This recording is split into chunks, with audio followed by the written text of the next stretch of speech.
You've got a script you're planning to send to a producer or a coverage service or a contest, and you want to knock the socks off the reader because you're writing a script to be read, not to be made. Of course, you need to have a solid story and you need to tell it exceptionally well. You know you got to have those things at bare minimum. But there's more you can do to push your script up in the eyes of the reader. And I'm going to give you 5 additional things that will help you if you do them. Or don't do them and keep wondering why your script isn't getting anywhere. Number 1, follow the basic tenets and guidelines of formatting. No, there are actually no real rules in screenwriting, no matter what you've heard, but there are guidelines and expectations. And if you don't follow them, or at least show you're capable of following them, then you, as a writer, are dismissed. Not because you can't write, but because you're disrespecting the craft. The unique format of a screenplay is not only there to help you tell the story, it's been cultivated over the years, and some of the formatting elements have just been around a long time, and disregarding them or blatantly ignoring them or acting like the guidelines don't really apply to you is just another way of you announcing to the world that you have no intention of respecting the craft of filmmaking. And it doesn't matter how good your script actually is. Not following the guidelines of formatting negatively impacts your telling of the story, and it makes the reader not trust you as someone who could work in the industry successfully. Now, are there screenplays that don't follow the guidelines? Well, sure, but 99.99% of the time,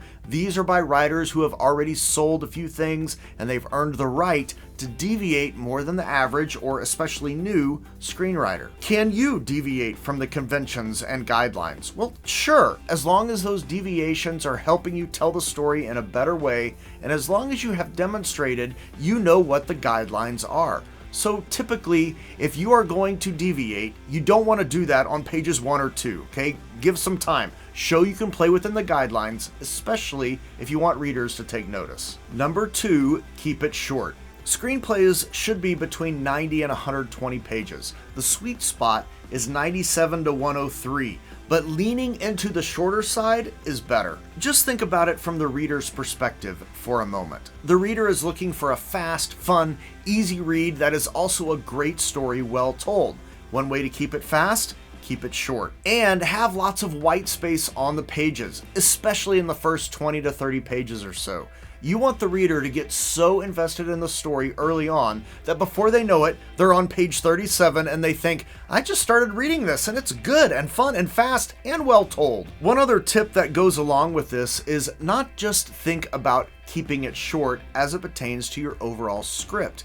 It also pertains to your scenes and even chunks of dialogue. If you have any scenes longer than 2 pages, probably too long. Not always, but usually. And if you have any dialogue spoken by a character that's more than 4 lines on the page, probably too long. Maybe an exception here or there, but those should be rare. Keep it short, keep it fast, keep it moving. And the reader finishes your 95-page script and thinks, wow, that was fun and fast, a great story, so much happened, and I loved it. That's your goal.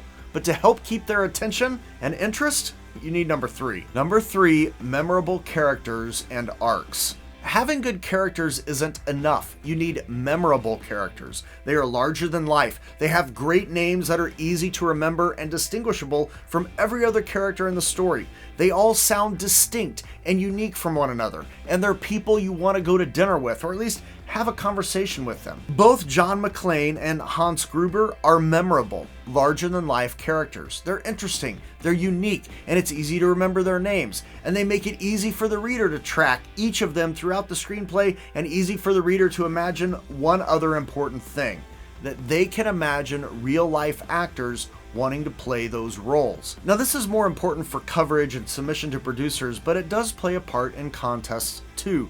If a reader can't imagine an actor wanting to play the role, it's not a great character. It doesn't matter who they imagine playing the role, but that movie stars would want to or would be interested in playing those characters. I mean, who wouldn't want to play John McClane or Hans Gruber? Exactly. But part of the memorable character is that they have an arc or some semblance of an arc. We see them change, or we see them faced with the option to change and they reject changing. This helps to make the characters feel like authentic people because it makes them complex and have other wants and goals besides what they are pursuing in the movie. Yes, John McClane wants to stop the bad guys, but he really also wants to save his wife and his relationship with her. There's more to him. Hans wants to steal a bunch of money and get away with it, but John McClane is the fly in his soup, and it makes them both memorable and have a bit of an arc over the course of the story, and you need both. Number 4, create a unique world. It's fine to set your story within the real world and things that are common to all of us, but there has to be something that makes your world unique and different. And the secret sauce for creating a unique world is to think of the world of your story as the world beneath the world. There's the main world, okay, the one we all see, but unknown to everyone else, there's this whole other world beneath it, and that's where your story takes place. There's the real world with real people, but there's also wizards and a school of magic for them. There's the real world with real people, but there's also a network of assassins. There's the real world with people and their normal everyday hobbies, but there's this whole other level of competitive dodgeball. There's the real world of ancient Rome, but there's a gladiator who threatens to disrupt it all. There's the real world where everyone thinks they can be a screenwriter and you can do it on your own. But there's this whole other level where you can work with me and navigate your way to success much faster. The link is below if you want to book a call and talk with me about that. But in the screenplay you're writing, what's the world beneath the world?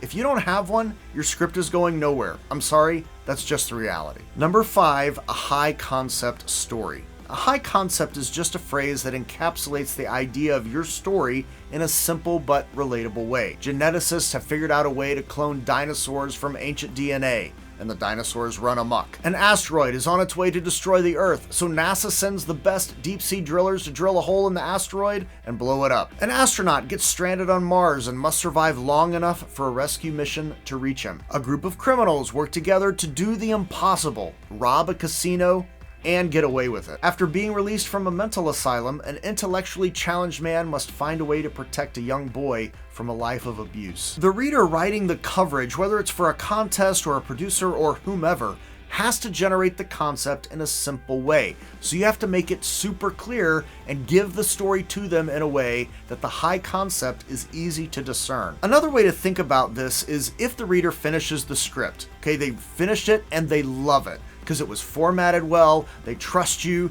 because it was short and fast and easy to read, the characters are memorable, have solid arcs, and because you've created a unique world beneath the world, they rush to their producer's office and say, "I've found a good one," which they only do rarely because if they do it too often and the producer doesn't agree with them, that person was going to get fired. And so they go to their producer and say, "I found a good one," and the producer's next statement is, "Well, what's it about?" Insert high concept statement. They have 20 seconds to say it.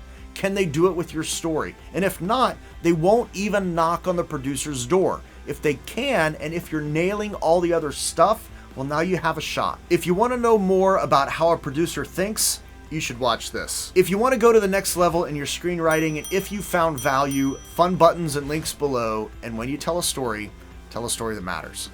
See you later.